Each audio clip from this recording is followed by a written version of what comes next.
আসসালামু আলাইকুম everyone. Professionals academia কর্তৃক আয়োজিত কানেক্টিং টু প্রফেশনালস সেশন আপনাদের স্বাগত। আমি MD Sabbir Islam, moderator of professionals একাডেমিয়ার পক্ষ থেকে আজ আপনাদের সাথে আছি। আমাদের আজকের সেশনের টপিক হচ্ছে roadmap to land a successful corporate career. বর্তমান সময়ে চাকরির বাজার নিয়ে সকলেই অবগত আছেন। এ নিয়ে নতুন করে কিছু বলার নেই। অনেক ক্ষেত্রেই আমরা দেখতে পাচ্ছি যোগ্যতা থাকা সত্ত্বেও অনেক ক্যান্ডিডেট আশানুরূপ চাকরি জোগাড় করতে পারছেন না। কর্পোরেট সেক্টরে নিজেকে প্রমাণ করার জন্য আপনার কি ধরনের দক্ষতার প্রয়োজন এবং কিভাবে নিজেকে তৈরি করবেন, সেই সাথে কিভাবে একটি ভালো ইন্টারভিউ দিতে হবে, এবং অনেকেই এ নিয়ে নানা দ্বিধাদ্বন্দ্বে ভুগে থাকেন। বর্তমানে সময়ের এসব সমস্যার সমাধান ও চাকরির প্রতিযোগিতায় টিকে থাকতে হলে আপনাকে কি ধরনের পদক্ষেপ গ্রহণ করা উচিত তার দিক নির্দেশনা নিয়েই আমাদের আজকের লাইভ সেশন। আমাদের আজকের সেশনের অতিথি হিসেবে থাকছেন আমাদের সবার প্রিয় এবং কর্পোরেট জগতের আইকন হিসেবে পরিচিত head of HR department, BD finance and investment limited কোম্পানির আহসানুজ্জামান সুজন স্যার। আসসালামু আলাইকুম স্যার, ভালো আছেন স্যার? ওয়ালাইকুম আসসালাম। জি, আমরা কি স্যার শুরু করতে পারি? অবশ্যই। Thank you sir. স্যার, আপনার কাছে আমার প্রথম প্রশ্ন হচ্ছে স্যার, ক্যারিয়ার হিসাবে একজন ক্যান্ডিডেটের জন্য কর্পোরেট সেক্টরকে বেছে নেওয়ার মোটিভেশন গুলো কি কি হতে পারে স্যার? এই ব্যাপারে স্যার আপনার মতামত গুলো স্যার। আচ্ছা, মোটিভেশনের কথা বলি কর্পোরেট ক্যারিয়ারের, সেটা হলো সবচেয়ে বড় বিষয় হলো আমরা যখনই পড়াশোনাটা স্টার্ট করি তখন থেকেই কিন্তু আমাদের ফ্যামিলি বলি, বাবা মা বলি, আর সারাউন্ডিং পিপল বলি, সবাই কিন্তু আমাদের উপর অনেকটা কি বলা যায় চাপিয়ে দেওয়া একটা বিষয় থাকে। প্রথম দিকে থাকে ডাক্তার হবে, ইঞ্জিনিয়ার হবে, তারপর যখন একাডেমিক ট্র্যাক গুলো চেঞ্জ হয়, কেউ বিজনেসের দিকে যায় বা অন্য সাবজেক্টের দিকে যায়, এরপরে শুরু হয় কিন্তু এই চাকরি চাকরি চাকরি, রাইট? তো আমি বলবো মোটিভেশন যদি ধরা হয় তাহলে মোটিভেশন কিন্তু আসে ওখান থেকে, ফ্যামিলি ডিমান্ড, সারাউন্ডিং পার্সনদের ডিমান্ড, ওখান থেকে নিজেদেরই শুধু অটোমেটিক একটা এক্সপেকটেশন হয়ে যায় যে আমি ভালো জব ভালো একটা কর্পোরেট হাউসে যাব। হয়তো বিষয়টা ডিফারেন্ট হইতে পারতো, ড্রিমটা হয়তো এখন অনেকেরই হয় যে আমি বিজনেস স্টার্ট করব, আমার একটা স্টার্ট আপ থাকবে। তো এই জিনিসটা এইভাবে বিল্ড হয় যে কিভাবে করে বিষয়টা আমাদের কাছে আসে। ইয়েস, অফকোর্স দেন অলসো যদি বলি কর্পোরেট জবের মোটিভেশন, হ্যাঁ, একটা ভালো বিষয় তো থাকেই যে লার্নিং একটা প্ল্যাটফর্ম থাকে, যে লার্নিংটার জন্য আমরা অবশ্যই ক্যারিয়ারটা স্টার্ট করতে চাই ভালো একটা অর্গানাইজেশনের সাথে, এবং সেই সাথে এটা খুবই ইম্পর্টেন্ট যে একটা ভালো স্ট্রাকচারের মধ্যে দিয়ে গিয়ে নিজের লার্নিংটাকে ইনবিল্ড করা। আর পাশাপাশি হ্যাঁ, নিজের ক্যারিয়ারের একটা ড্রিম থাকে, আমি এটা হতে চাই, ওটা হতে চাই, আমি সিইও হতে চাই। এই বিষয়গুলো তো অবশ্যই কাজ করে। নট নেসেসারিলি যে সবসময় আমরা ফ্যামিলি ড্রিভেন হয়ে চলি, বাট অফকোর্স সামটাইম আমরা অনেকেই আছি যাদের মনে হয় যে না, আমার ক্যারিয়ারটা এইভাবেই হবে, আমি কর্পোরেটে এটা হতে চাই। তো that's how actually motivation work for submit. Thank you sir আপনার মূল্যবান মতামতের জন্য। স্যার, আপনার কাছে আমার স্যার দ্বিতীয় কোশ্চেনটা হচ্ছে, আপনার কাছে আমাদের কাছে প্রায় একটি প্রশ্ন এসে থাকে, বিশেষ করে বর্তমান ফ্রেশ গ্র্যাজুয়েটদের ক্ষেত্রে, কোভিড পরবর্তী সময়ে একজন চাকরি প্রার্থী কি ধরনের সমস্যার মুখোমুখি হতে পারে এবং এ থেকে উত্তরণের উপায়গুলো স্যার কি হতে পারে স্যার? আপনার এই বিষয়ে আপনার মতামত স্যার। সিচুয়েশনটা যদি আমরা পাবলিকের সাথে কানেক্ট করি, আমি সামনে যারা জব মার্কেটে আসবে তাদের চ্যালেঞ্জের আগে কারেন্ট চ্যালেঞ্জটা যদি আমরা খেয়াল করি, দেখবেন এটা এখন অনেকটা সবাই জানে যে প্রত্যেকটা সেক্টরে কিন্তু জব কাট ডাউন হয়েছে, প্রসেস আরো হচ্ছে, পাশাপাশি স্যালারি কাট ডাউন হয়েছে, রাইট? তো এটা বলার পেছনে কারণটা হলো you have to understand there is a big trouble going on Covid এর কারণে এটা হচ্ছে, এবং যারা অফকোর্স ভালোভাবে সার্ভাইভ করতে দে আর ভেরি লাকি বলবো, অবশ্যই তাদের এটা দে ডিজার্ভ ইট, সেটা তো অবশ্যই। এই চ্যালেঞ্জিং সিচুয়েশনটা যেটা এখন আমরা পাচ্ছি, জব মার্কেট ক্রিয়েট হওয়াতেও কিন্তু সেম চ্যালেঞ্জটা ক্রিয়েট হয়েছে। যারা এখন জব মার্কেটে ইন করবে, they are already getting delayed. If you look at যে বাংলাদেশে যতগুলো পপুলার ম্যানেজমেন্ট ট্রেনিং প্রোগ্রামের কথা আমরা জানি, এই বছর কিন্তু কেউই লঞ্চ করতে পারেনি। আমি অর্গানাইজেশনগুলোর নাম নাই বললাম, বাট যারা কানেক্টেড স্টুডেন্ট হিসেবে লাস্ট ইয়ারের দিকে আছে, তারা সবাই মোটামুটি খবর রাখে ম্যানেজমেন্ট ট্রেনিং প্রোগ্রামগুলো। সো একটা প্রোগ্রামও কিন্তু এই বছর এখনো পর্যন্ত ওভাবে লঞ্চ হয়নি। সো ইজ অ্যানাদার চ্যালেঞ্জ যে যেই ম্যানেজমেন্ট ট্রেনিং প্রোগ্রামটার জন্য টপাররা ওয়েট করে বসে থাকে। আমি যদি বলি টপ কোয়ালিটি স্টুডেন্ট গুলো যারা কর্পোরেটে লিড করবে, যারা এই ম্যানেজমেন্ট ট্রেনিং প্রোগ্রামের জন্য ওয়েট করবে, তারা কিন্তু এই ম্যানেজমেন্ট ট্রেনিং প্রোগ্রামটা এই বছর এখনো পর্যন্ত পায়নি।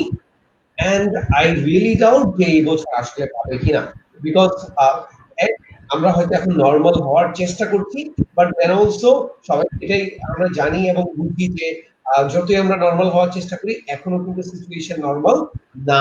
আমাদের যে ইম্প্যাক্টটা হওয়ার সেটা কিন্তু এখনো আছে, একটা পার্সপেক্টিভ। সেকেন্ড অফ অল যদি বলি, এখানে জব কাট ডাউন হচ্ছে, স্যালারি কাট ডাউন হচ্ছে, ওই জায়গায় অফকোর্স অর্গানাইজেশন গুলো এখন হায়ারিং এর ব্যাপারে খুবই সেন্সিটিভ। একটা হায়ারিং করার আগে আগে যদি 2 বার চিন্তা করতো, এখন কিন্তু 10 বার চিন্তা করছে। তো দ্যাট ইজ দ্য রিয়েলিটি। এই জন্য দেখবেন বিডি জবস এর এখনকার, বিডি জবস এর কথা বললাম because that is the most popular portal, job portal in Bangladesh, right? So ওখানে দেখবেন আপনি ঠিক যে কোনো ইয়ারের লাস্ট 10-15 বলবো না, লাস্ট 10 ইয়ার্স এর যে কোনো সময়ে আজকের দিনের সাথে যে কোনো ইয়ারের একটা দিনের সাথে যদি কম্পেয়ার করবেন, দেখবেন জব ওই সময়ের তুলনায় এখন হয়তো জাস্ট জব ওপেনিং আছে 10-15%, বা খুব হাইয়েস্ট হলে 20%। তো অনেক বেশি কিন্তু জব মার্কেটটা ফল করেছে। আমি প্রথমেই চ্যালেঞ্জ বলে দিলাম, so that you can understand যে কিভাবে আমাদের চিন্তা করা উচিত এই মুহূর্তে। এবার আসি, তার মানে কি এই সময় আমরা জব পাবো না? অফকোর্স যার কোয়ালিটি আছে সে কিন্তু বসে থাকবে না, সে কিন্তু তারটা এনশিওর করবে। হ্যাঁ, এখন আমি এখানে জব নিয়ে কথা বলার আগে আরেকটু ডিফারেন্ট কিছু বিষয় তুলে ধরতে চাই। I think this is the high time আমরা এখন চিন্তা করতে পারি যে ক্যারিয়ারটা কি জব নিয়ে শুরু করতে হবে, or we can do something else. Something else means why not doing own business? যদি বিষয়টা এমন হয়, আমরা যারা এখন পাস করে বের হচ্ছি, তারা যদি বিষয়টা এভাবে চিন্তা করি, আমরা হ্যাঁ আমাদের অনেক ক্যাপিটাল নাই, বাট সবচেয়ে বড় ক্যাপিটাল যেটা হচ্ছে আমাদের যেটা আমরা একাডেমিক থেকে পেলাম বা ফ্যামিলি থেকে পেলাম, ওই স্কিলটাকে কাজে লাগানো। এখন কিন্তু বিজনেস করার জন্য ক্যাপিটাল ম্যান্ডেটরি, এই জিনিসটা কিন্তু আজকের দিনে এসে রং, বিকজ অনেকে কিন্তু আমরা অনেক ফ্রি প্ল্যাটফর্ম, ফ্রি সোর্স গুলোকে ইউজ করে কিন্তু বিজনেস করতে পারছি, রাইট? তো এখন চিন্তা করতে হবে আমি কি ওই জিনিসটা করতে পারি কিনা। আচ্ছা, এটা বলার পিছনে আরেকটা বিষয় বলে দেই। সি, আপনি কর্পোরেটে জব স্টার্ট করেন বা যেখানে জব স্টার্ট করেন না কেন, আমি যদি জিনিসটাকে ফাইন্যান্সিয়াল ভ্যালুতে নিয়ে আসি, what about or what you are getting or you are getting, আপনি এর চাইতে 3 টাইমস 5 টাইমস বেশি ডেলিভার করছেন বলেই কিন্তু ওই স্যালারিটা ড্র করেন। ইটস নট দ্যাট আপনাকে এমনি দিয়ে দিচ্ছে বা শিখানোর জন্য দিয়ে দিচ্ছে। No. আপনি কন্ট্রিবিউট করেন দেখে আপনাকে দেয়। আপনাকে যদি 50,000 টাকা বেতন দেয়, আপনি ক্রেডিট কার্ড ধরে নিতে পারেন, আপনি কোম্পানিকে বেনিফিটেড করেন এট লিস্ট মিনিমাম 1.5 লাখ টাকা বা তার থেকে অনেক দিন বেশি। তো তার মানে কি আমার কিন্তু ক্যাপাসিটিটা আছে। জব পাইলে যদি আমি জব পেয়ে যদি বেতন পাওয়ার ক্যাপাসিটি আমার থাকে, তার মানে আমার ইনকাম করার ক্যাপাসিটি আছে। এবং আমি যদি নিজের বিজনেসের জিনিসটা করতে পারি, হয়তো আমি শুরুতে গিয়ে ওখানে হিট করতে পারবো না, বাট এট লিস্ট আমি যদি সাস্টেইন করতে পারি, I can earn better so এটা একটা পার্সপেক্টিভ যে এই সময়ে কিন্তু আপনি দেখবেন অনেক অনেক স্টুডেন্টরা, বিশেষ করে আমি ব্রাইট ব্রিলিয়েন্ট অনেক স্টুডেন্টের কথা জানি যারা কিন্তু এই স্টার্টআপে চলে গেছে and they are doing good, এবং এটার জন্য অনেকগুলো ওয়ে আছে। এবং আমি যদি বলি ইভেন যদি নিজের বিজনেস স্টার্টও করা না যায়, ওয়াই নট ডুইং ফ্রিল্যান্সিং, বিভিন্ন প্ল্যাটফর্ম গুলোকে ইউজ করা। সো জব মার্কেটে যেহেতু চ্যালেঞ্জ আছে, আমি অল্টারনেটিভটা বললাম, দুইটা alternative. Now come to the job market. এই সময়ও জব মার্কেটে ইন করা পসিবল। ওপেনিং কম, একদম নাই এটা কিন্তু না। আগে 100টা থেকে এখন হয়তো 20টা ওপেনিং আছে, 25টা ওপেনিং আছে। সো আগে আপনি 100টা পজিশনের জন্য যদি আমি 10,000 মানুষ ফাইট করতো, এখন কিন্তু ওই 20-25টা পজিশনের জন্য কিন্তু 10,000 মানুষ ফাইট করছে।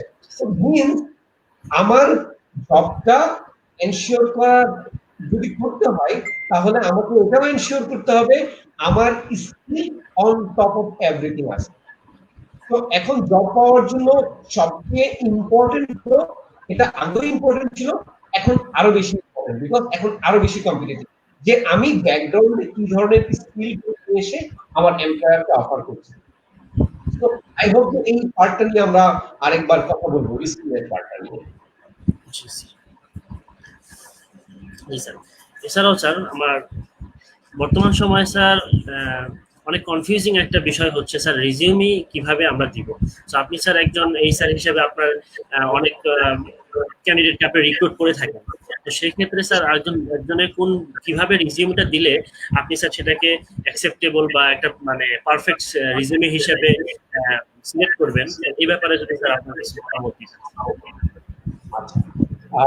রেজিউমের বিষয়টা হলো আপনার, আমি জাস্ট একটা এক্সাম্পল বলি আপনার, যেমন আমার একটা ম্যানেজমেন্ট ট্রেনিং প্রোগ্রামে আমি যখন ওপেনিং দিই, সো তখন আমার সিভি যদি আমি সংখ্যায় হিসাব করি, ধরেন আমি ম্যানেজমেন্ট ট্রেনিং নিলাম কয়জন, এখন যদি properly management training program run করা হয়, ম্যানেজমেন্ট ট্রেনিং নেওয়া হয় 8 থেকে 10 জন, বা হয়তো অনেক বড় অর্গানাইজেশন গুলো হয়তো কিছু সংখ্যা বাড়ায়, বাট সলিডলি কিন্তু সবাই ম্যানেজমেন্ট ট্রেনিং 5 জন 6 জন 8 10 জন এভাবে করে নেয়। আমার লাস্ট ম্যানেজমেন্ট ট্রেনিং প্রোগ্রামের ওপেনিং এর এগেইনস্টে পরিমাণ ছিল অ্যারাউন্ড 47,000, এবং আমি অনবোর্ড করেছি মাত্র 9 জনকে। 9 জনের এগেইনস্টে সিভি ছিল 47,000। এবার চিন্তা করেন, আপনি যখন বিগ ব্র্যান্ড গুলোর সাথে যখন কাজ করার ইচ্ছা পোষণ করেন, ওখানে কিন্তু আরো বেশি, তার মানে কি আরো অনেক বেশি পড়বে, আরো অনেক বেশি পড়বে। যত ব্র্যান্ড ভ্যালু বাড়বে তত বেশি কিন্তু সিভি সংখ্যা বাড়তে থাকবে ওই অর্গানাইজেশনের। সো সিভি দিয়ে যদি আপনাকে এক্সপ্রেস করতে হয়, সিভি একদম ট্রুলি স্পিকিং এত সিভি দেখার সময় কিন্তু কারোর নাই।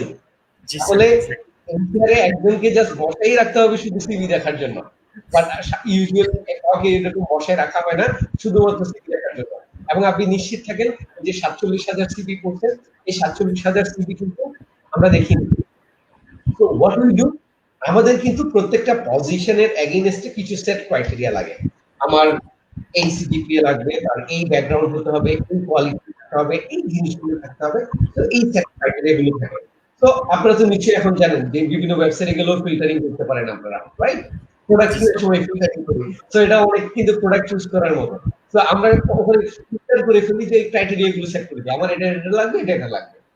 তো আমি ফিল্টারিং এর এক্সপেরিয়েন্স যদি বলি, যখন এরকম আমার ক্রাইটেরিয়া গুলো সেট করে আমি ফিল্টার করে দিই, দেখা যাবে একটানে এই 47,000 থেকে, মানে আমার প্র্যাকটিক্যাল এক্সপেরিয়েন্স যদি বলি, এটা চলে আসে একদম ক্লোজ টু 5,000। বেসিক ক্রাইটেরিয়া দিয়ে আমি কিন্তু 5,000 এ নিয়ে আসলাম। এরপর আমি অ্যাডভান্স লেভেল ফিল্টারিং করি। এবার আমি স্পেসিফিক যাই, আমার এই সাবজেক্ট দরকার বা আমার এই এক্সপার্টিসটা দরকার। ওটা দিয়ে যখন ফিল্টারিং করা শুরু করি, তখন হয়তো আমার এটা চলে আসছে 2,500। এবার হয়তো ওই 2,500 সিভিটা দেখার রিপোর্টটা আমি দিব, ওটা দেখবো, এবং দেখে ওখান থেকে আমি হয়তো 1,500 থেকে 2,000 কে আমি সুযোগ দিব ব্রিটেনে বসার জন্য। এটা আমি বড় ম্যানেজমেন্ট ট্রেনিং প্রোগ্রামটা দিয়ে এক্সাম্পল দিলাম, বড় প্রসেসর। বাট হয়তো ইন্ডিভিজুয়াল জব ওপেনিং এর ক্ষেত্রে এতগুলো সিভিও কিন্তু দেখে না, 2,500 সিভি, তখন হয়তো 100, 110 বা 270 অনেক 40 পায়। এই ব্যাকগ্রাউন্ডটা বলার পেছনে উদ্দেশ্য হলো আপনার যখন কোনো জবে আপনি অ্যাপ্লাই করছেন, আপনার রেজিউমি প্রথমে ধরে দেখতে হবে যে আমরা অনেক সময় ফিল করি যে হ্যাঁ এই চাকরিটা ওপেনিং দিছে, ওকে এটা তো আমি পারবো, অ্যাপ্লাই করে দিলাম। No, go through that job description, যেটা জব অ্যানাউন্সমেন্টে দেওয়া আছে যে কি কি কাজ আমার করতে হবে, কি কি কোয়ালিফিকেশন ওনারা খুঁজছে, ঠিক ওই অনুযায়ী কানেক্ট করে যখন আমি আমার সিভিটাকে রাইট করব, তখনই কিন্তু আমার এই যে ফিল্টারিং প্রসেস, ওখানে কিন্তু আমার চান্সেসটা হাই হবে। আমরা যেটা করি, একটা সেট রেজিউমি থাকে আমার, রেজিউমিটাই কিন্তু সব থেকে ফরওয়ার্ড করতে থাকি। হ্যাঁ, যদি ওটাই হয় আমার স্কিল, ওটা ফরওয়ার্ড করতে পারি। বাট এটা খুবই ইম্পর্টেন্ট, আমি যদি কোনো স্পেসিফিক জবে যেতে চাই, ওই অনুযায়ী কিন্তু আমার সিভিটাতে আমার স্কিলগুলোকে হাইলাইট করা। এবার আসি as a fresher, BD jobs অ্যাকাউন্টের মাধ্যমে কিন্তু মেজরিটি জব অ্যাপ্লিকেশন গুলো হয়। তো এখানে কিন্তু আপনার রেজিউমের জন্য কিন্তু কোনো গাইডলাইন নাই, ওদের বিডি জবসেরই কিন্তু একটা স্ট্রাকচার আছে, স্ট্রাকচার অনুযায়ী আপনি ফিল আপ করবেন, ফিল আপ করে যেটাই আসবে ওটাই কিন্তু আপনার জন্য একটা সেট স্ট্যান্ডার্ড রেজিউমে। এর বাইরে গিয়ে আমি যদি চিন্তা করি, no we want to make it more lucrative, BD jobs এটা তো একটা স্ট্রাকচার মাত্র, বাট আমরা আর একটু বেটার রেজিউমে করতে চাই, yes you can do that. এটা করার জন্য যেটা করতে হবে, যদি ফ্রেশার হয় তাহলে আমি বলবো make it just one page, এক পেজে একটা রেজিউমে করা। আপনারা দেখবেন এখন আমি অনেক বেশ এখনকার ক্যান্ডিডেটরা আসলে অনেক স্মার্ট, এক পেজে এত সুন্দর করে অ্যানিমেট করে তারা তাদের রেজিউমেটাকে প্রেজেন্ট করে। খেয়াল করে দেখবেন খুব বেশি কিন্তু লেখালেখি করে না, ক্যারিয়ার অবজেক্টিভ দেওয়ার জন্য একটা বিশাল একটা গদ্য কিন্তু এখন আর লেখে না, 2-3টা কি লাইন থাকে যে আসলে আমি কি হইতে চাই, আমি কি করতে চাই, ওই 2-3 লাইনই এনাফ, বিকজ রেজিউমে এত ডিটেইল করার সুযোগ নেই। And use more bullet points. অনেকেই দেখবেন শুধু ছোট ছোট একাডেমিক দিয়ে জাস্ট ইনস্টিটিউটে পড়ালেখা করেছে, কোন সাবজেক্টে গ্রেড কত, ইয়ার কত, একদম ছোট করে ফিনিশ কিন্তু। তারপরে এক্সট্রা কারিকুলার অ্যাক্টিভিটি কি করতে পেরেছে ওটা দিয়ে দিচ্ছে। তারপরে মাইক্রোসফট অফিসের এক্সপার্টিস কেমন, একটা স্কেল রেডি করে স্কেল অনুযায়ী বলে দিচ্ছে আমি 10-এর মধ্যে আমার রেটিং এত। বাট দেওয়ার সময় কিন্তু মেক শিওর আমি যদি 10-এ 7 বলি, আমার ওই 7-এর ক্যাপাসিটি আছে। বাট আমাকে যদি প্রশ্ন করে ওরা যদি পায় যে এটা 2, তখন কিন্তু আমি অটোমেটিকলি তো স্কেলিংটা বসানোর আপনার রাইট আছে, বাট জাস্টিফাই করা কিন্তু আপনাকেই করতে হবে। আমি 10-এ 10 দিলাম, আর যখন কোয়েশ্চেন করলো আমি 2-3 শো করতে পারি নাই, তখন কিন্তু একদম ডিজাস্টার হবে। তো এর চাইতে আমি যদি 5 হয় 5 দিয়েই ভালো। ওদের আমাকে যদি ডাকে বুঝে রাখুন যে হ্যাঁ আমার এই স্কিল এতটুকুই আছে, এতটুকু বুঝে রাখুন। তো এইভাবে করে ওয়ান পেজেরটা দেওয়াটা খুব ইম্পর্টেন্ট। তো আজকে জাস্ট যেহেতু কোয়েশ্চেন অ্যান্সার, হয়তো ওই কারণে আমি রেজিউমের ডিটেইলটা আপনাদেরকে বলছি না, একটা আইডিয়া দেওয়ার চেষ্টা করলাম। পরবর্তীতে হয়তো কোনো সময় সুযোগ হয় তাহলে হয়তো আমরা শুধু রেজিউমে নিয়ে ডিটেইলে কথা বলতে পারবো। ঠিক আছে, ধন্যবাদ স্যার আপনার মতামতের জন্য। স্যার এরপরে স্যার অন্যতম একটা সমস্যা দেখা দেয়, বিশেষ করে যারা আনএক্সপিরিয়েন্স বা প্রেশার হিসেবে যাদেরকে ধরতে গেলে, তারা দেখা যায় যে রেজিউমে লেখার ক্ষেত্রে বা রেজিউমে সেন্ড করার ক্ষেত্রে, ইমেইলে সেন্ড করার ক্ষেত্রে তারা একটা জিনিস খুবই কনফিউজ হয়ে যায় যে তারা কভার লেটারটা একটা পিডিএফ আকারে দিবে না ইমেল বডিতে লিখে দিবে। তো এই ক্ষেত্রে স্যার একটা কভার লেটার যখন আমি একটা রিপোর্টেড ফার্মে যখন আমি একটা সিপিএ ড্রপ করব, সেক্ষেত্রে আমার জন্য কোনটা বেটার হবে স্যার? কভার লেটারটাকে আমি মেইল বডিতে লেখা, নাকি স্যার একটা পিডিএফ আকারে আমি একটা কমন একটা ফরম্যাট রেডি করে ওটা সব জায়গায় ড্রপ করা? স্যার এই ব্যাপারে স্যার আপনার মতামত।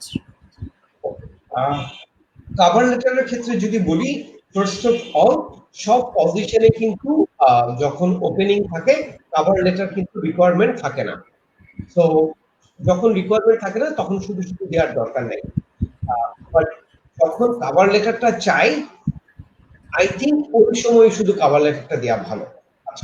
আর কভার লেটার যদি যখনই আপনি দিবেন, কোনো কমন কভার লেটার করা যাবে না, বিকজ কভার লেটার যে অর্গানাইজেশন চাচ্ছে বা যেই পজিশনের এগেইনস্ট আপনি দিচ্ছেন ওই অর্গানাইজেশন কেন্দ্রিক এবং ওই পজিশন কেন্দ্রিক হওয়াটা একদমই mandatory, because you have to express ওই পজিশনে ওরা কি চাচ্ছে এবং ওটার সাথে কানেক্ট করে আপনার কি ধরনের, আপনি কি দিতে পারবেন, সোজা কথা আপনার কি স্কিল আছে, আপনি কি ধরনের ডেলিভার করতে পারবেন, এবং ওটার পাস্ট স্টোরিটাও বলে দেওয়া যে আমার এই ট্র্যাক রেকর্ডটা আছে। স্টুডেন্ট হলে স্টুডেন্ট লাইফের ট্র্যাক রেকর্ডটা দেওয়া, হ্যাঁ, পার্ট টাইম জব এক্সপোজার থাকলে ওটার ট্র্যাক রেকর্ডটা দেওয়া। তাহলে এই অর্গানাইজেশনে আপনি দিবেন অলওয়েজ কাস্টমাইজ দিতে হবে, একই কভার লেটার ইউজ করা যাবে না। এবং এটা হচ্ছে ফার্স্ট বিষয়। সেকেন্ড বিষয় হচ্ছে কভার লেটারটাকে আপনার রিকোয়ারমেন্টের সাথে কানেক্ট করা, যে কথাটা আমি অলরেডি বলছি, তো এটা হাইলাইট করা এবং কভার লেটারে খুব সুন্দরভাবে ওই পজিশনের সাথে কানেক্ট করে যদি আপনি বুলেট পয়েন্ট আকারে বলে দিতে পারেন this are my skills that will help this role, তখন কিন্তু এটার অ্যাকসেপ্টেবিলিটি অনেক বাড়ে। আমি আবারও বলবো যেসব পজিশন গুলোতে কভার লেটার রিকোয়ারমেন্ট থাকে ওই জায়গাগুলোতে কভার লেটার দেওয়াটাই ভালো। তাহলে স্যার কভার লেটারটা সব জায়গায় মানে সব ফার্মে ইউজ করাটা আসলে উচিত নয়। তবে স্যার সেক্ষেত্রে আমরা মেল বডিতে স্যার কি ধরনের গ্রিটিংস বা কি ধরনের কথাগুলো ইউজ করতে পারি স্যার, যেক্ষেত্রে যখন দেখা যায় যে একটা পজিশনে আমি অ্যাপ্লাই করছি সেই ক্ষেত্রে আমাকে মানে ইমেল বডি ইমেল থ্রুতে যদি আমি সিভি ড্রপ করি, তো সেই ক্ষেত্রে আমাকে ইমেল বডিতে স্যার কি ধরনের লেখা দিতে পারি স্যার? আচ্ছা, রাইট, আমি হয়তো আপনার আরো একটা কোয়েশ্চেন মিস করেছি, এটা কি আমরা পিডিএফ আকারে অ্যাটাচ করে দিব নাকি আমরা ইমেলের বডিতে দিব? যদি সেপারেটলি মানে বলে যে কভার লেটারটা আলাদা করে পাঠানো, সেক্ষেত্রে অবশ্যই আপনি পিডিএফ করে দিতে পারেন, আদারওয়াইজ কভারটা মেইলের বডিতেই দিয়ে দেওয়া ভালো। আর বুঝতে পারছি যদি ইমেইলে হয়। আর আরেকটা যেটা বললেন যে কি দিয়ে স্টার্ট করা, অফকোর্স যে অ্যাপ্লাই করার অপরচুনিটি আসছে ওটার জন্য কিন্তু গ্র্যাটিটিউডটা শো করা উচিত এমপ্লয়ারের কাছে। তো ওদের গ্রিটিংসটা দিয়ে শুরু, গ্র্যাটিটিউডটা দিয়ে শুরু, দেন হচ্ছে আপনি এবার কানেক্ট করা আপনার পজিশনের সাথে আপনি কিভাবে করে অ্যালাইন করছেন এই পজিশনের সাথে। জি স্যার, থ্যাংক ইউ স্যার। এছাড়া স্যার এরপরে স্যার আমি বলতে চাচ্ছি স্যার, বর্তমানে কর্পোরেট লেভেলটা সোশ্যাল মিডিয়ার থ্রুতে অনেক বেশি ওয়াইডলি এবং অনেক মানুষের কাছে এখন পৌঁছে গেছে। তো এক্ষেত্রে যদি আমি যেমন এক্সাম্পল হিসেবে বিডি জবস ধরতে পারি, দেন লিঙ্কডইন ধরতে পারি, তো বর্তমানে সবচেয়ে বেশি পপুলার হচ্ছে লিঙ্কডইনটা। তো আপনার জায়গা থেকে স্যার লিঙ্কডইনটাকে কিভাবে প্রপারলি ইউজ করলে বা কিভাবে আমি সাজালে একটা কার্যকরী ব্যবহার আমি মানে প্রয়োগ করতে পারবো, এবং একে কিভাবে আমার ক্যারিয়ারে কিভাবে এটাকে ডেভেলপ করা যাবে? লিঙ্কডইন এই মুহূর্তে আসলে অনেক বেশি ইম্পর্টেন্ট, এবং আপনারা নিশ্চয়ই যারা লিঙ্কডইন ইউজ করছেন আপনারা দেখতে পাচ্ছেন এখন কিন্তু বাংলাদেশের অনেক এমপ্লয়ার কিন্তু লিঙ্কডইনে জব অ্যাড দেয়, হ্যাঁ, তো এইটা খুব ভালো একটা কাজ করে। শুধু লিঙ্কডইনও বলবো না, ইভেন ফেসবুকেও কিন্তু অনেকগুলো পেজ আছে, ভ্যাকেন্সি অ্যানাউন্সমেন্টের অনেকগুলো ভ্যাকেন্সি অ্যানাউন্সমেন্ট পেজ আছে আমাদের দেশে, ওখানেও কিন্তু জব অ্যাড আসে। লিঙ্কডইনটা অনেক বেশি ইফেক্টিভ, এটা আমাদের ইউজ করার উপরে। ফার্স্ট অফ অল যেটা এনশিওর করতে হবে, লিঙ্কডইনে আমি যেরকম রেজিউমি নিয়ে চিন্তা করি, লিঙ্কডইনটাও কিন্তু আমার রেজিউমি। সো ফার্স্টে আমাকে যেটা করতে হবে, এনশিওর করতে হবে আমি প্রত্যেকটা জিনিস প্রপারলি আমার রেজিউমে কি যেভাবে চিন্তা করে ইনপুট দেই, ঠিক একইভাবে লিঙ্কডইন প্রোফাইলেও কিন্তু আমার ইনপুট করতে হবে। আরো ইম্পর্টেন্ট হচ্ছে লিঙ্কডইনে কিন্তু আপনি আরো বেশি ইলাবোরেট করতে পারবেন। আমি রেজিউমের সময় বলেছি এত রেজিউমে দেখার কিন্তু সময় নাই, এটা বলেছিলাম, বাট সাথে সাথে কিন্তু এটাও ট্রু, যেই রেজিউমে গুলো দেখবো যেগুলো আমার অর্গানাইজেশনের কাছে ইন্টারেস্টিং মনে হবে, এমপ্লয়ারের কাছে ইন্টারেস্টিং মনে হবে, ওটা কিন্তু মোর ডিটেইলে দেখে। সবগুলো দেখার রেজিউমে দেখার টাইম নাই সেটা ঠিক আছে, তার মানে বাট এটা কিন্তু না যে সিলেক্টিভ রেজিউমে দেখার টাইম নেই, এটা কিন্তু না। যেগুলো সিলেক্টিভ রেজিউমে ওগুলো কিন্তু মোর ডিটেইলে দেখে, কারণ তখন সে একটা ডিসিশনে যায় weather I am going to call this candidate or not, তো ওটা ওই ডিসিশনটা মেক করার জন্য ডিটেইলে যায়, তো তখন কিন্তু ইন্টারেস্টিং পয়েন্টগুলো আসে ইম্পর্টেন্ট।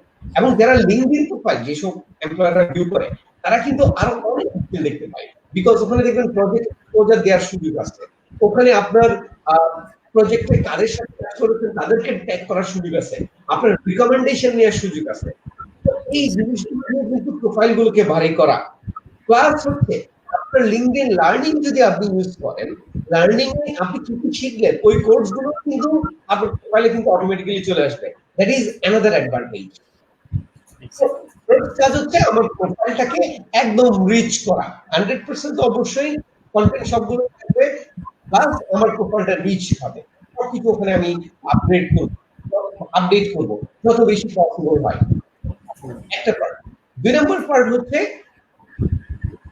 এফবি তে সোশ্যাল মিডিয়া, যদিও আমরা এখন বলি যে সোশ্যাল প্ল্যাটফর্ম, আমার নিজের প্ল্যাটফর্ম, যা মনে হয় তা করতে পারি, বাট অ্যাকচুয়ালি ক্যানট। বিকজ খেয়াল করে দেখেন, আপনি যদি প্রফেশনাল লাইফ চিন্তা করেন, আপনার ফেসবুক বলি, লিঙ্কডইন বলি, ওখানে কিন্তু আপনার অনেক লেভেলের অনেক রকম পিপল কিন্তু connected and they continually watching you. বিশেষ করে লিঙ্কডইনের ক্ষেত্রে তো অবশ্যই ফর্মাল থাকতে হবে।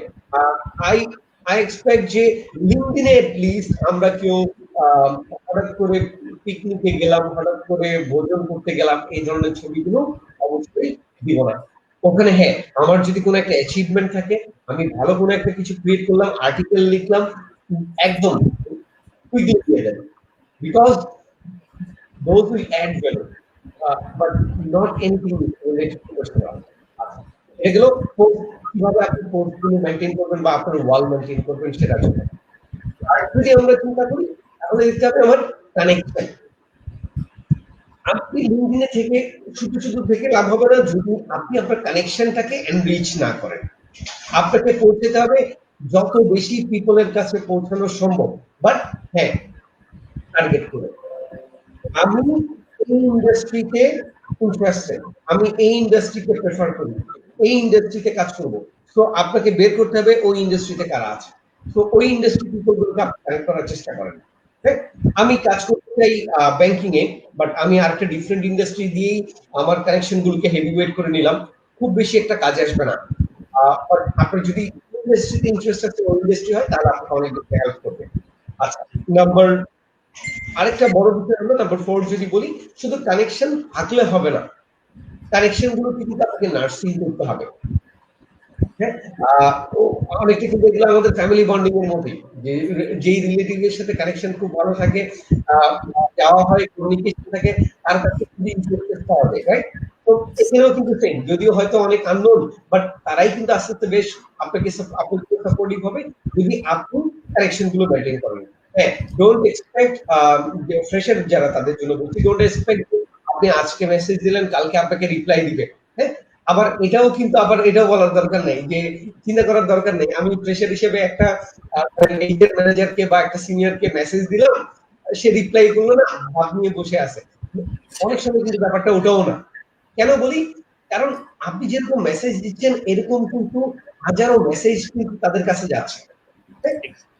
অনেক সময় হয়তো চোখে পড়ে যাচ্ছে, যারটা চোখে পড়তেছে তাকে রেসপন্স করতেছে। এখন ওই আপনার মেসেজটা চোখে পড়ছে কিনা এটা হচ্ছে ইম্পর্টেন্ট। এখন আপনার মেসেজ কিভাবে চোখে পড়বে? আপনার মেসেজটা মিনিং। আমি একটা সালাম দিলাম, জিজ্ঞেস করলাম হাউ আর ইউ, অনেক সময় চিন্তা করবে আচ্ছা থাক, ওর মনে হয় ইম্পর্টেন্ট কোনো কিছু নাই। Directly go to the right point. বা আপনি যদি কোনো কিছু জানতে চান, কানেকশন গুলোকে কিন্তু স্ট্রং করার জন্য সবচেয়ে ভালো দিক হচ্ছে you show your learning appetite. আপনি আপনার কোনো একটা জিজ্ঞাসা আছে, আপনি ফাইন্যান্সের কোনো কিছু, আপনার সাথে একজন আছে ফাইন্যান্স ম্যানেজার যে সিএ করা, ডিরেক্টলি কোয়েশ্চেন করেন, I want to know about this, if you can please help me. আপনি দেখবেন ওই জায়গায় আপনি আরো বেটার রেসপন্স পাচ্ছেন, বিকজ দ্যাট পারসন নো যে আপনি সালাম দিলেন, হাউ আর ইউ বললেন, ও রিপ্লাই করবে, তারপর আপনি কথা বলবেন, এত সময় হয়তো দিবে না, right? So move your conversation interesting. হ্যাঁ, আপনি যদি আরো বেটার কিছু ইন্টারেস্টিং কোনো কিছু শেয়ার করতে পারেন দেন। Thank you sir. আমি বলবো LinkedIn of course really helpful, এটা বেশ ভালো কাজ করে। I have seen many people getting very smart job, অনেক মাল্টিন্যাশনালি জব পাচ্ছে only through LinkedIn connection, because এটা এই প্রফেশনাল রেফারেন্সটা কিন্তু বেশ ভালো কাজে। আমরা মামা চাচার কথা বলি না, চাকরি করতে মামা চাচা লাগে, দিস আর আওয়ার মামা চাচা। বুঝতে পারছি। থ্যাংক ইউ স্যার আপনার মূল্যবান মতামতের জন্য। এরপরে স্যার এর আগে একটা মানে কথা বলেছিলেন সফট স্কিলের বিষয়ে। তো আমাদের সকল ফ্রেশ গ্র্যাজুয়েট এখন অনেকটাই সচেতন এই ব্যাপারে যে সফট স্কিল ডেভেলপের ব্যাপারে, কিন্তু তাদের মনে তারপরেও একটা বিষয়ে কনফিউজ থেকে যায় যে তারা আসলে কোন সফট স্কিলের কোন সেক্টরগুলোকে ডেভেলপ করবে। এবং মানে অ্যাকচুয়ালি তারা তাদের অনেক ক্ষেত্রে দেখা যায় যে তাদের সাবজেক্ট ওয়াইজ তারা জব করতেছে না, ফাইনালি দেখা যায় কর্পোরেট লাইফে গেলে তারা সাবজেক্টের থেকে একটু ডিটাচ হয়ে যাচ্ছে, অন্য লেভেল সেক্টরে জব করছে। তো এই ক্ষেত্রে স্যার আসলে আমাদের কোন সেক্টরগুলোতে সফট স্কিল ডেভেলপ করা উচিত বা কোনগুলো আমাদের প্রোফাইলে এক্সট্রা ভ্যালু অ্যাড করবে স্যার, এই ব্যাপারে স্যার আপনার মতামত স্যার জানতে চাচ্ছিলাম স্যার। Thank you sir. প্রথম বিষয়টা হলো হ্যাঁ, সফট স্কিল আপনার ইন্টারেস্টের সাথে কানেক্টেড হলে বেশ ভালো। আপনি যে লাইন আপে যাবেন ওই লাইন আপে, আপনি ফাইন্যান্সে গেলে ফাইন্যান্স রিলেটেড স্কিলগুলো, এইচআরে গেলে এইচআর রিলেটেড স্কিলগুলো, এটা খুবই important. But again there are some common soft skill যেটা আপনি যে লাইন আপে যান না কেন কাজে লাগবে, বা কিছু এক্সপেরিয়েন্স আছে, সফট স্কিল এক্সপেরিয়েন্স আছে যেগুলো যে কোনো ক্ষেত্রেই কাজে লাগবে। এবার আসি, হ্যাঁ, আমরা যখন জব মার্কেট ক্রাইসিস নিয়ে বলছিলাম তখন কিন্তু আমি বলতে এই এখন হচ্ছে বেটার টাইম এটা শেয়ার করার জন্য যে কতটুকু স্কিল হয়ে আমাকে আসতে হবে। আমি কোন একটা অফিসে জয়েন করব, জয়েন করার পরে আমি মাইক্রোসফট অফিস শিখব, এই জিনিসটা থেকে একদম সরে আসতে হবে। এখন কিন্তু কর্পোরেট গুলো তাকিয়ে নিবে যে যত বেশি রেডি, এবং বিলিভ মি এই যে মাইক্রোসফট অফিসের উপর এক্সপার্ট হওয়ার সাথে কর্পোরেট ক্যারিয়ার শুরু করার পরে হওয়ার কোনো সম্পর্ক নেই, বরং সম্পর্কটা আগে।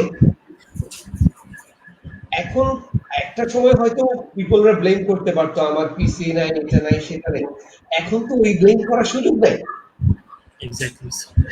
তো এখন আমি কিন্তু চাইলেই, ইভেন আমার তো গুগল ডকই আছে, আমার যদি ইভেন কোনো ইয়াও না পাই, আমি ডিভাইসও যদি খুব স্ট্রং ডিভাইস না পাই, গুগল ডকই তো অনেক কাজ করা যায়। গুগলের ডকের মধ্যে গুগল ওয়ার্ড, এক্সেল, পাওয়ারপয়েন্ট সবই তো আছে। এখন কিন্তু আমার ওই স্কিলটা খুব ইম্পর্টেন্ট। আমরা কিন্তু ঠিকই লিখি রেজিউমিতে যে আমি মাইক্রোসফট অফিস প্যাকেজটা ভালো পাই, বাট যখনই দেখা যায় একটু ডিটেলে যাই, আপনি পিভট টেবিল ইউজ করেছেন কিনা, আপনি ভিলুকআপ ইউজ করেছেন কিনা, স্লাইসার ইউজ করেছেন কিনা, ম্যাক্রোস কিছু জানেন কিনা, তখনই কিন্তু আমরা আবার ব্যাকফুটে চলে যাই। মাইক্রোসফট অফিস জানা মানে আমি এক্সেলে বসে যোগ করা জানি, রিয়েলিটি, মানে ওটা বলতে পারবো না আসলে আমি এক্সেলে বসে যোগ বিয়োগ গুণভাগ করি, এটা না। বিকজ ওই যোগ বিয়োগ গুণভাগ করার জন্য ক্যালকুলেটর আছে ভাই, আমি কেন এক্সেলের জন্য ক্যালকুলেটর জন্য? আমি এক্সেল যদি আসলে ইউজ করি ওইটি যে বেটার প্ল্যাটফর্মের জন্য ইউজ করি, এবং ফাংশন গুলো জানা, প্রত্যেকটা ট্যাবের আন্ডারে কিন্তু অনেকগুলো ফাংশন আছে, লাইফটাকে অনেক ইজি করে দেয়। স্টুডেন্ট লাইফ থেকেই মাইক্রোসফট অফিসের উপরে সুপার স্কিলড হয়ে তারপর আমার মনে হয় এখন কর্পোরেটে আসার ভালো টাইম।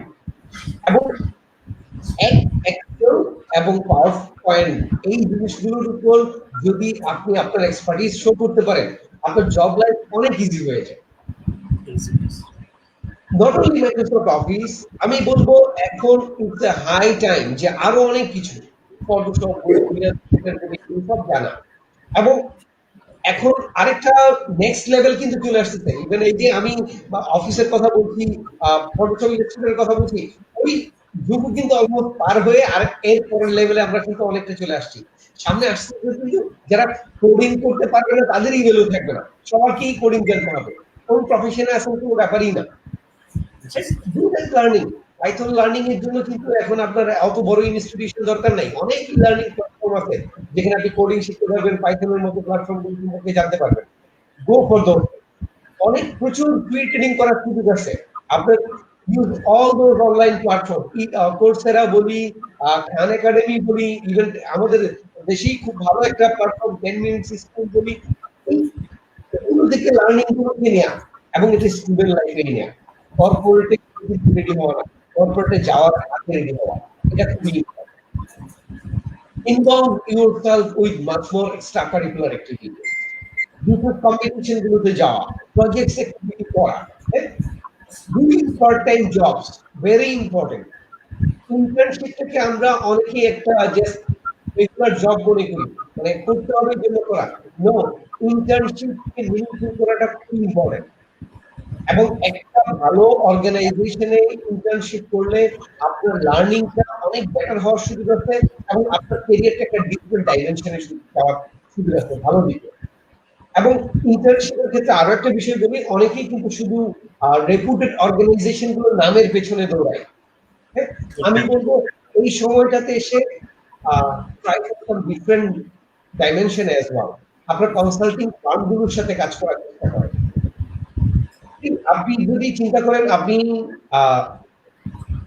অ্যাকাউন্ট ফাইন্যান্সে কাজ করবেন, why not you are going for a financial consulting firm, why not you are going for a accounting consulting firm, আপনি HR এ কাজ করবেন, why not doing internship HR consulting firm, because তারা কিন্তু একদম যেই কাজটা যে ইন্ডাস্ট্রিতে আপনি যেতে চাচ্ছেন ওখানে ফান্ডামেন্টালটা নিয়ে কাজ করে। এবং যারা কনসালটেন্ট হয় তারা কিন্তু হিউজ লার্নিং এক্সপোজার নিয়ে তারপর কিন্তু কনসালটেন্ট হয়।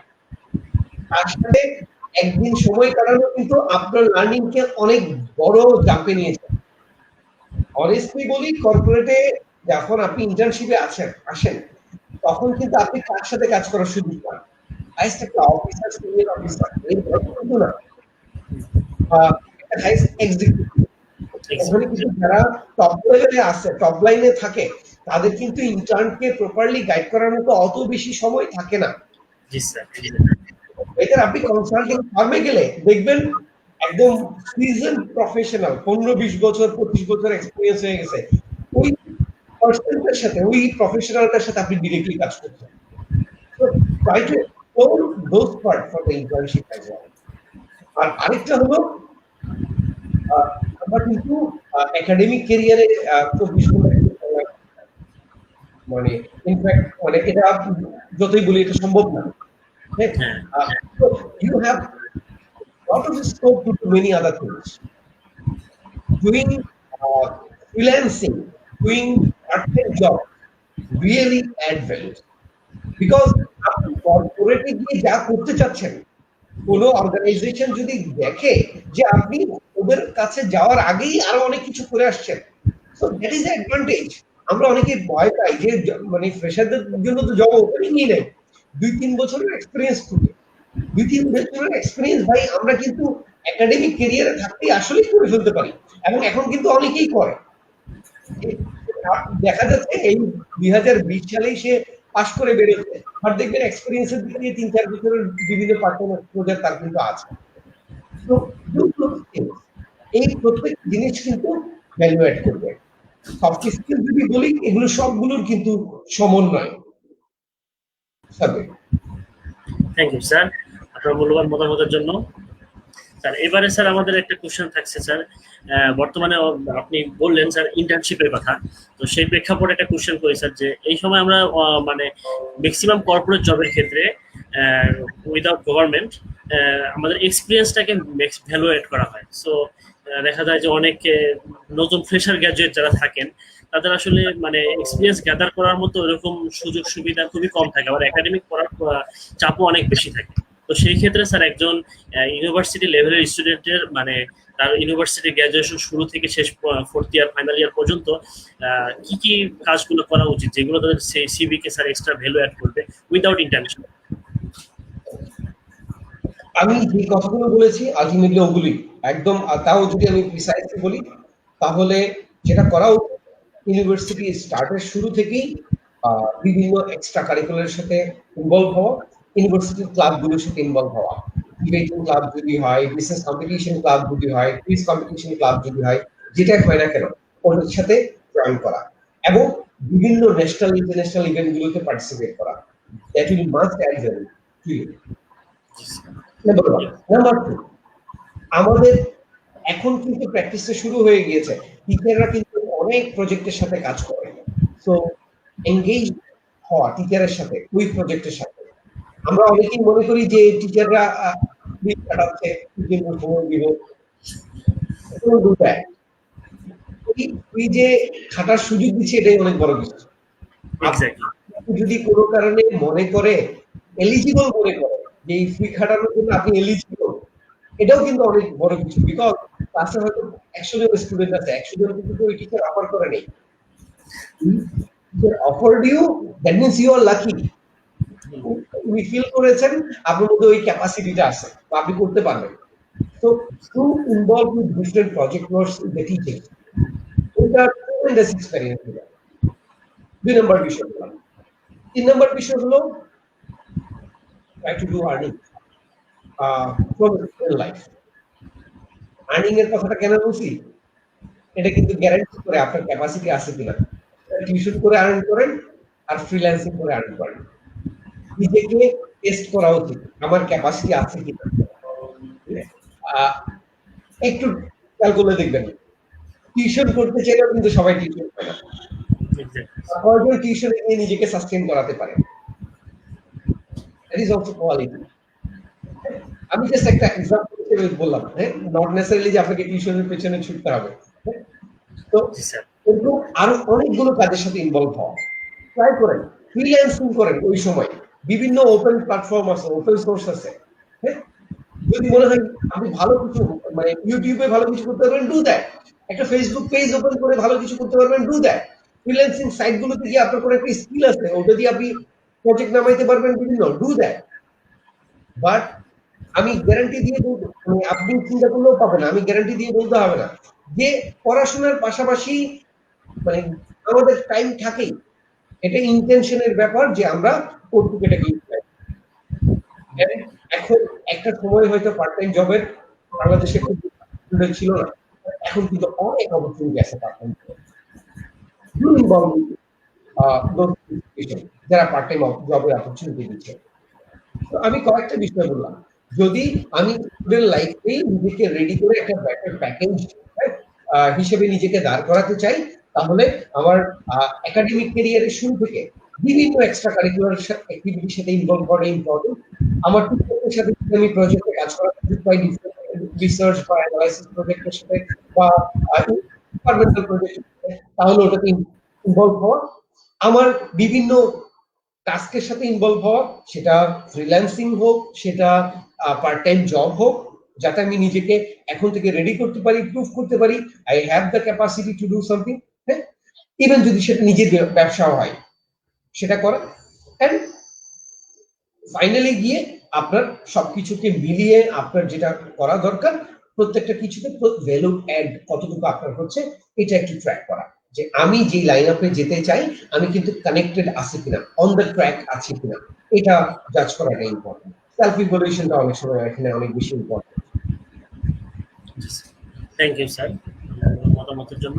এরপরে স্যার একটু অফেন্সিভ একটা কথা, সবসময় মানুষ মানে একদম ফ্রেশ গ্রাজুয়েট কিংবা সাধারণত মানুষের মুখে সবসময় একটা অফেন্সিভ কথা শোনা যায় কর্পোরেট জব নিয়ে স্যার, যে এখানে জবের কোনো সিকিউরিটি থাকে না, এখানে কাজের প্রেশার অনেক বেশি, তারপরে স্যার টার্গেটের মধ্যে কাজ করতে হয়, টার্গেট পূরণ করতে না পারলে অনেক ট্র্যাজেডি থাকে।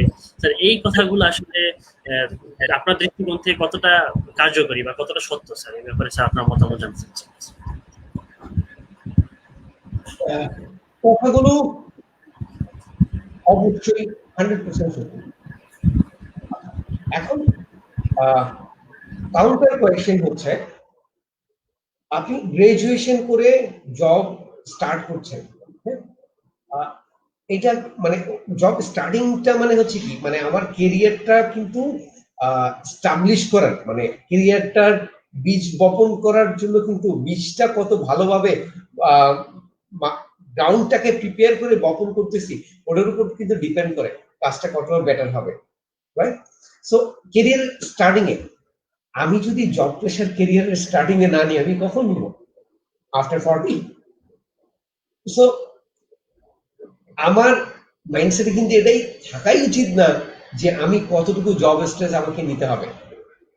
মাইন্ডসেটে আমার মনে হয় এটা বড় ইম্পর্টেন্ট, যে কেরিয়ারের শুরুতে আমি যদি প্রেশার না নিই বা স্ট্রেসটা না নিই, স্ট্রেস নিয়ে মানে কি, তত বেশি স্ট্রেস নিচ্ছি আমার ইলাস্টিসিটি তত বাড়তেছে, মানে আমার লার্নিংটা তত বাড়তেছে, আমি তত গ্রো করছি, রাইট?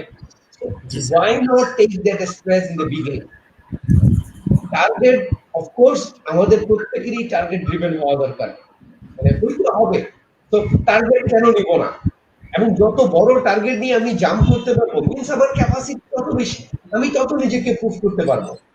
হ্যাঁ হ্যাঁ আমার কর্পোরেট ক্যারিয়ার বলি, নিজের ব্যবসা বলি, সব জায়গায় তো ভাই এই ডেডিকেশনটা ইম্পর্টেন্ট।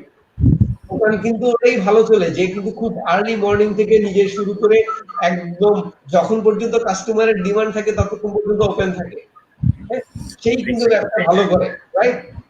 মানে আমরা কিন্তু এখন জানি কনসেপ্টের সাথে সবাই পরিচিত 24/7, রাইট? সো এখন কিন্তু অনেক কিছু ওই প্রসেসের মধ্যে দিয়ে চলে যাচ্ছে। তো আমার কিন্তু ক্যারিয়ারের শুরুতে এই জিনিসটা নিতে হবে। আমি বলবো এটা নেয়ার মাইন্ডসেট থাকতে হবে। অনেক সময় আগে চিন্তা করতো খুব আরাম করে চাকরি করব, 9টা-5টা ডিউটি করব, সুন্দর লাইফ থাকবে, গুছানো লাইফ থাকবে, এই জন্য আমি গভর্নমেন্ট জব করব, সরকারি চাকরি করব। আমার মনে হয় এখন ওই দিনও শেষ। বিকজ গভর্নমেন্ট সেক্টরে আপনারা যদি এখন খেয়াল করেন, আমাদের কিন্তু এখন অনেক ডাইনামিক পিপল আছে। তারা কিন্তু এইরকম আরাম করার জন্য 9টা-5টা অফিস করার জন্য এখন আর গভর্নমেন্ট জব করে না, মোর ডাইনামিক ওয়েতে কিন্তু কাজ করে।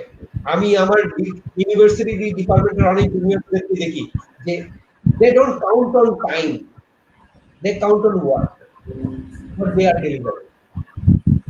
আমার মনে হয় আমাদের এই মাইন্ডসেট থেকে একদমই সরে আসা উচিত।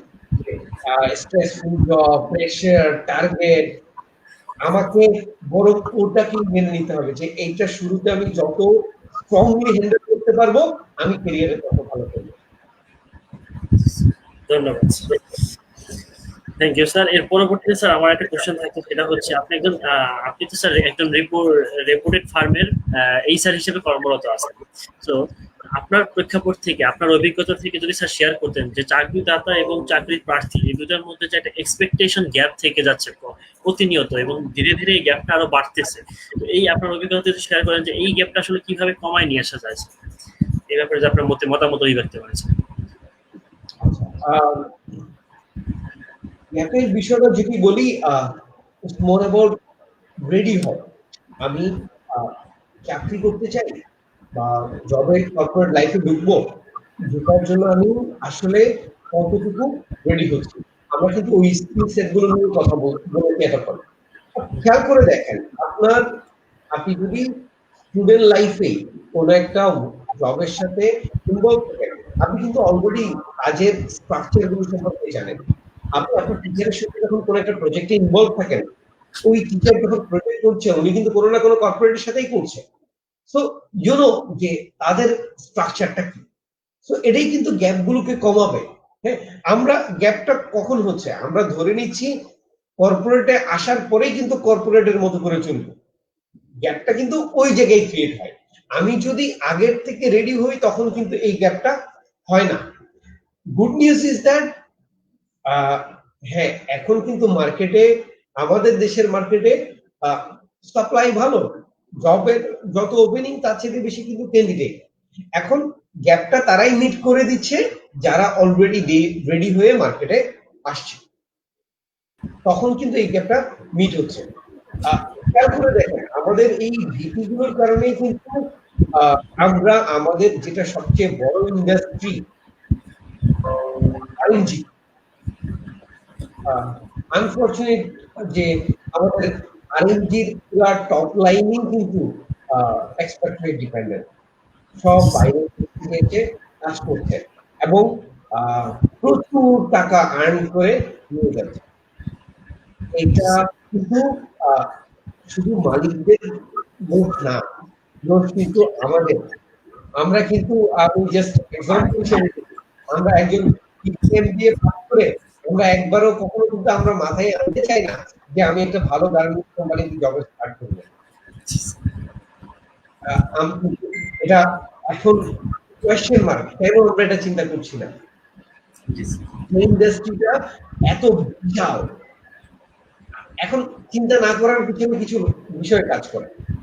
এটা হলো অনেকেই ধরে নেই বলতে এটা অনেকটা বাস্তবতাও যে আরএনডি সেক্টর অনেক স্ট্রেসফুল। আপনি শুরুতে যেটা বললেন জব প্রেশার বেশি, টার্গেট বেশি, সকাল 7টা বাজে চলে যেতে হয়, অনেক রাত পর্যন্ত হয়ে যায়। জি স্যার। এখন আমি যদি ক্যারিয়ার চিন্তা করি, আমার সাকসেস চিন্তা করি, এই স্ট্রেসটা আমরা কিন্তু নিতেই পারি, এক্স্যাক্টলি। কেউ না কেউ কিন্তু নিচ্ছে। বাট এখানে যদি ব্রিলিয়েন্ট ব্রাইট স্টুডেন্টরা যদি এই স্ট্রেসটা নেয়, হয়তো এত ইন ফিউচার এটা এত স্ট্রেসফুলি থাকতো না বা থাকবে না যদি কেউ গিয়ে এটাকে প্রপারলি শেপ করে। হয়তো আমাদের ওই ট্যালেন্ট পুলে ওই লিডাররা নাই দেখে হয়তো এখন জিনিসটাকে মোর স্ট্রেসফুল মনে হচ্ছে, ওভাবে স্ট্রাকচার করা হচ্ছে না। আমাদের দেশের ট্যালেন্টরা যখন ওখানে যাবে তখন হয়তো জিনিসটা মোর স্ট্রাকচারড হবে। যদিও অনেকটা পাবলিক ফোরাম, তারপরে বলে ফেলি। তারপরে দেখেন আরেকটি কেন এত বেশি স্ট্রেসফুল হবে না কেন?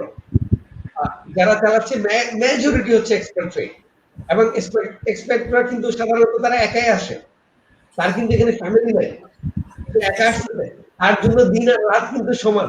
সে সকালে থেকে যদি রাত পর্যন্ত অফিসে থাকে তার জন্য আরো ভালো, বিকজ যত বেশি অফিসে থাকে তার জন্য ফ্যাসিলিটি তত বেশি এনশিওর হয়। এবং তার তো আর কোনো এখানে আর বাংলাদেশে আর কোনো খুব বেশি কিছু করার নাই, তাহলে তখন সে অফিস থেকেই ফোকাস করে। হয়তো সে কখনো চিন্তাই করতেছে না জিনিসটাকে এমপ্লয়ার ফ্রেন্ডলি করি, সরি এমপ্লয়ি ফ্রেন্ডলি করি। আমাদের দেশের কোন ট্যালেন্ট এগুলোকে টেক ওভার করে, আমাদের দেশের ট্যালেন্টরা, তখন কিন্তু তারা এটাকে স্ট্রাকচার করবে। তার ফ্যামিলি বাংলাদেশেই আছে, সে অন্যের জন্য হয়তো চিন্তাও করবে, এই জিনিসটাকে স্ট্রেসফুল না রেখে এটাকে প্রপার করে নেয়। দেয়ার আর স্কোপস। এখন বিষয়টা হচ্ছে আমরা কিভাবে করে জিনিসটা নিব।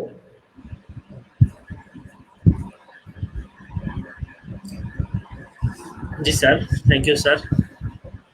এবার আমরা কিছু অডিয়েন্স কোশ্চেন নিয়ে নেব স্যার।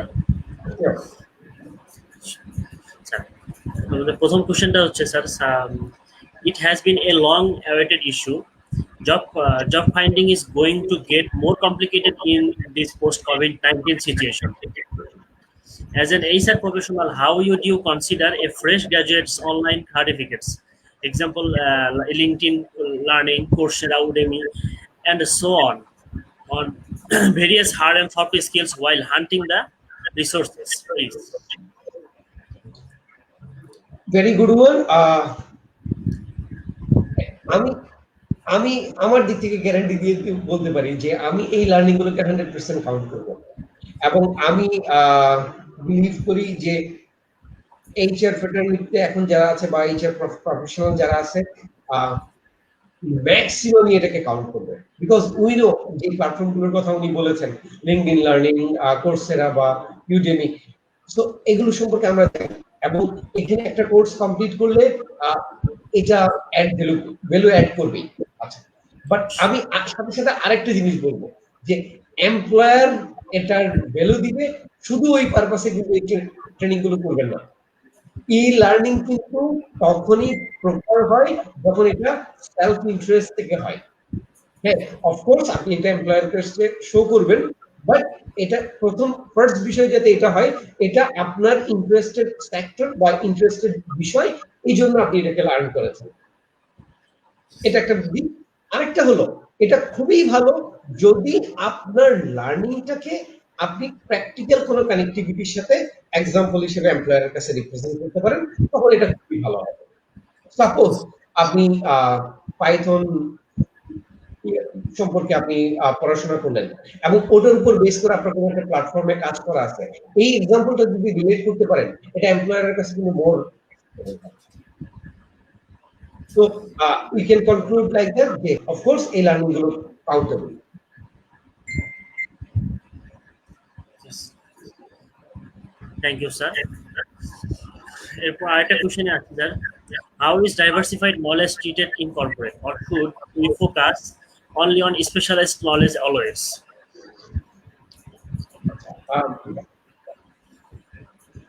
এটা কিন্তু শুধু কর্পোরেটের উপর ডিপেন্ড করে তা কিন্তু না, এটা কিন্তু আমাদের নিজেদের পার্সপেক্টিভের উপর কিন্তু ডিপেন্ড করে।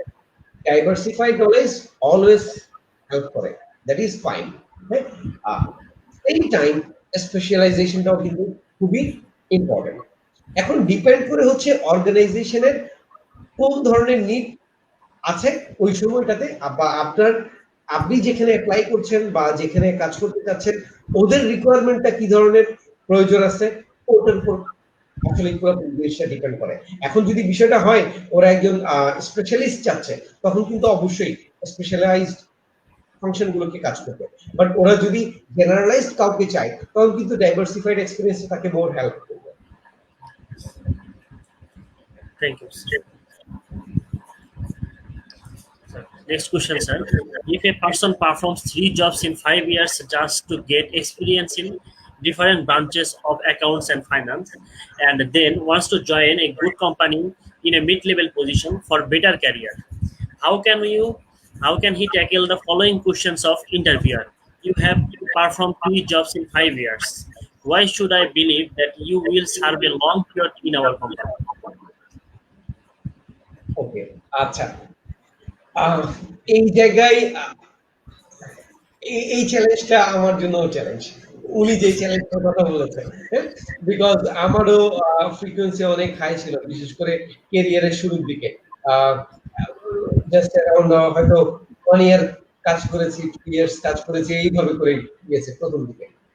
আচ্ছা, এই জায়গায় আমি এমপ্লয়ারের কাছে যেটা এস্টাবলিশ করার চেষ্টা করেছি সেটা হলো আমি কত সময় ধরে ওখানে ছিলাম সেটা না, আমার কন্ট্রিবিউশন গুলো কত বড় বা আমার কন্ট্রিবিউশন কত, এটাকে আমি এস্টাবলিশ করার চেষ্টা করেছি।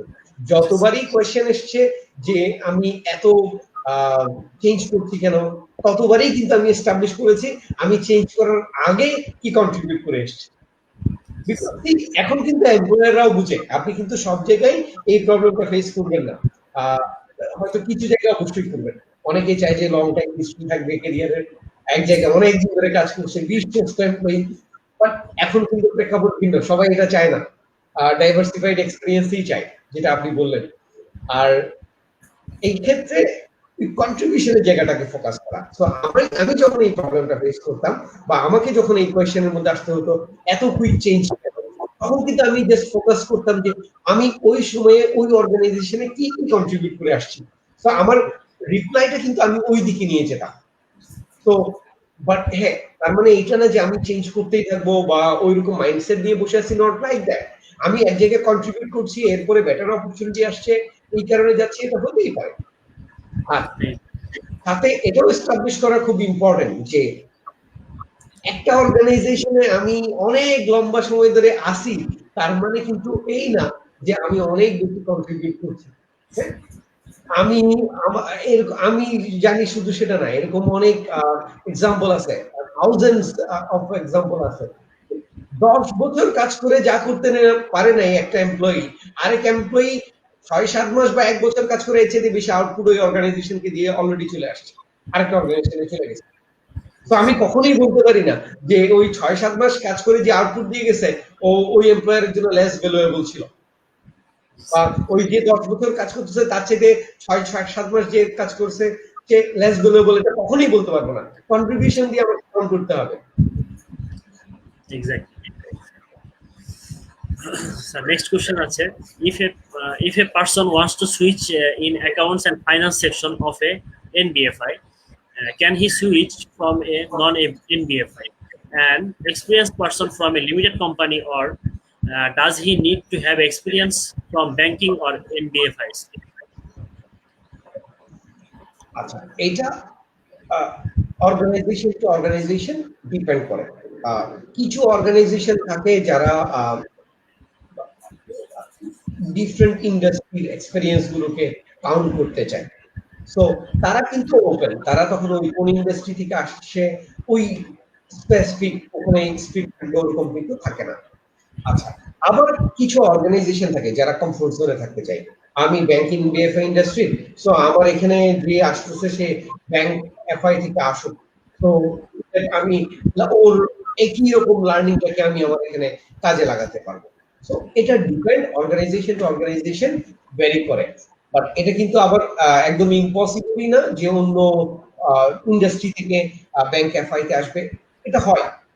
ইভেন আমার নিজের ক্ষেত্রে হয়েছে, আমি এইচআর এর ঠিক আছে, বাট আমি এনবিএফআই সেক্টরে আসার আগে কিন্তু আমার এক্সপেরিয়েন্স এনবিএফআই তে ছিল না, ডিফারেন্ট ইন্ডাস্ট্রিতে ছিল। হ্যাঁ, যদি পার্সেন্টেজ ওয়াইজ চিন্তা করি, অফকোর্স পার্সেন্টেজটা এখনো পর্যন্ত কম, বাট এটা হয়তো সামনে শহরে অনেক বড় হবে, পারবে। Thank you sir. এরপর আরেকটা কোশ্চেন নিচ্ছি স্যার।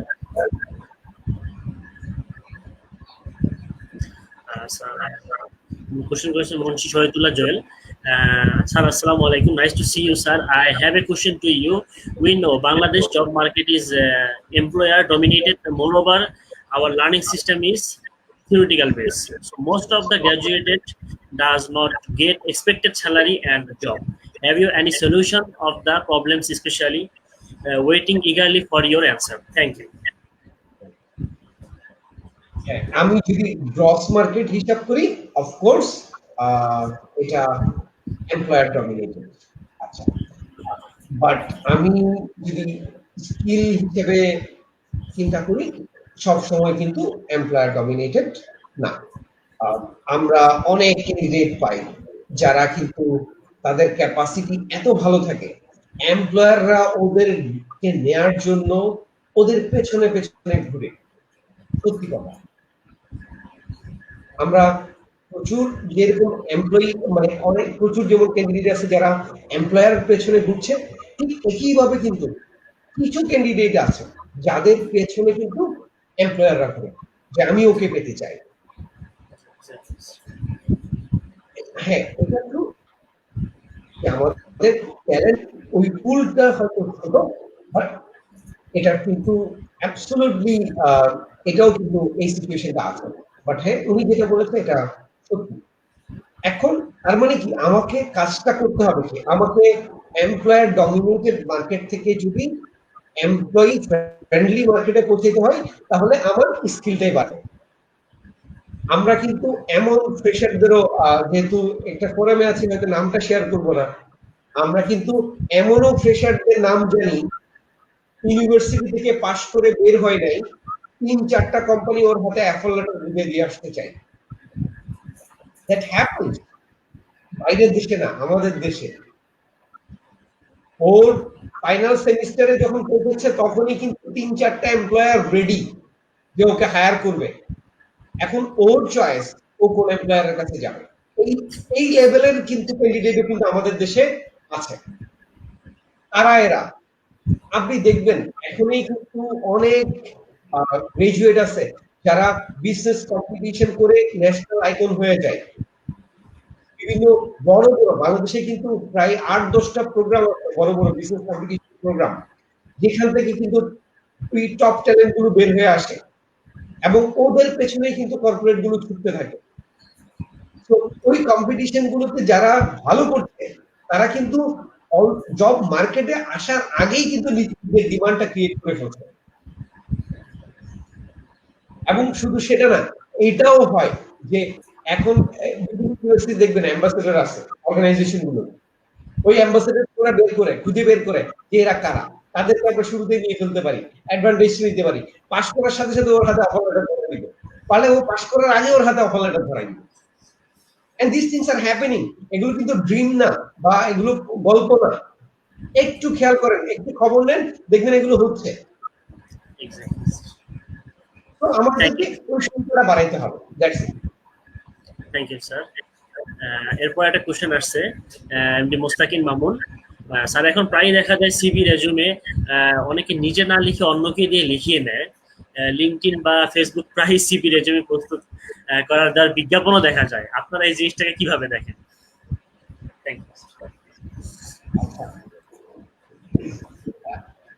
এটা একটা প্রফেশন, অফকোর্স।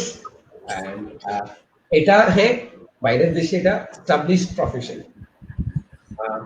বাকিরা কিভাবে দেখে আমি বলবো না, আমি কিভাবে দেখি সেটা আমি বলতে পারি।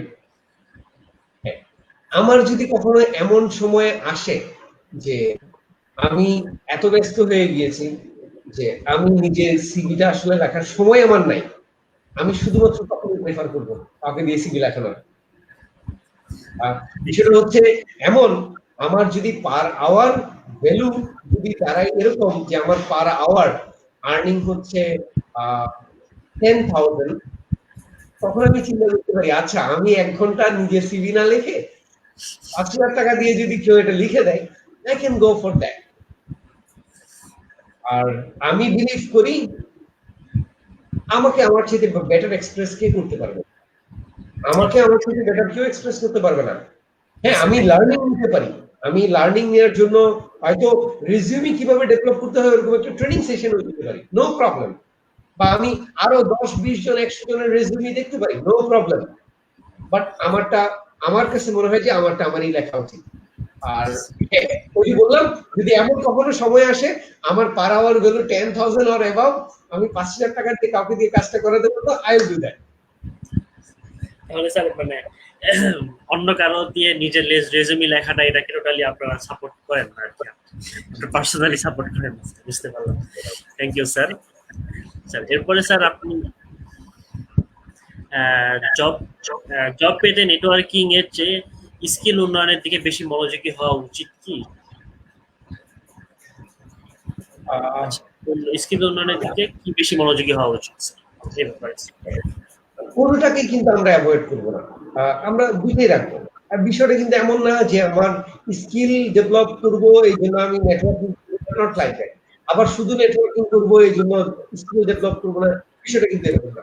দুইটা কিন্তু প্যারালাল আমার। তবে আমি যদি বলি ফার্স্ট অবশ্যই স্কিল ডেভেলপমেন্ট আসবে, কারণ আমার যদি স্কিলই না থাকে তাহলে কিন্তু আমার নেটওয়ার্কটা আমাকে হেল্প করতে পারবে না। আমার নেটওয়ার্কটা আমাকে কখন হেল্প করতে পারবে? আমার মধ্যে অলরেডি যখন কিছু কোয়ালিটি ডেভেলপ করা থাকবে তখন কিন্তু আমার নেটওয়ার্কটা আমাকে সাপোর্ট করবে। তো অবশ্যই স্কিল প্রায়োরিটি বা নেটওয়ার্কিংটা থাকা উচিত, আই বিলিভ সো। ধন্যবাদ স্যার আপনার মূল্যবান মতামতের জন্য। এরপরে স্যার আপনাকে অনুরোধ করবো স্যার আমাদের সকল অডিয়েন্স এবং আমাদের প্রফেশনালস একাডেমির উদ্দেশ্যে কিছু বলার জন্য স্যার। অবশ্যই থ্যাংক ইউ সো মাচ, আপনারা আমাকে ইনভাইট করেছেন, থ্যাংকফুল টু ইউ গাইস। এবং যারা আজকে সেশনটা শুনেছেন, thanks for your sharing your valuable time. আমি যদি কোনো কিছু কন্ট্রিবিউট করতে পারি, আমার যতটুকু শেয়ারিং করার ছিল এখান থেকে, I will be really happy. আর ফাইনালি যেটা বলবো, বিশেষ করে যারা এখানে ক্যারিয়ারের দিকে যাবে মাত্র স্টুডেন্ট যারা আছে তাদেরকে বলবো, focus on your skill development from the student life. একদম যারা ফার্স্ট ইয়ারে আছে তার ওখান থেকেই শুরু করা উচিত। এবং এটার জন্য যে বিষয়গুলো বললাম, এক্সট্রা কারিকুলার অ্যাক্টিভিটিতে ইনভলভ হওয়া, প্রজেক্টের সাথে ইনভলভ হওয়া, পার্ট টাইম জব এক্সপোজার নেওয়া, ফ্রিল্যান্সিং করা, হোয়াটএভার, এনগেজ ইয়োরসেলফ যত বেশি সম্ভব। এবং লার্নিং, নতুন লার্নিং নিয়ে টেকনোলজি ড্রিভেন হওয়া। টেকনোলজি ড্রিভেন হওয়া আমাদের সবার জন্য খুবই ইম্পর্টেন্ট।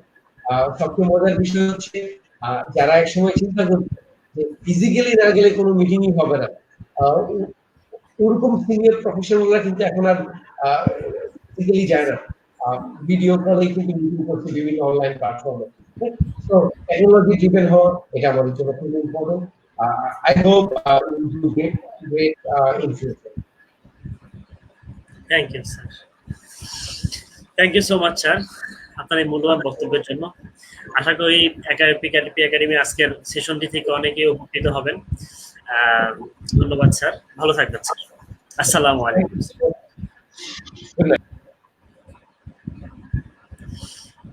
থ্যাংক ইউ ভিউয়ার্স, আমাদের সাথে দীর্ঘ সময় থাকার জন্য।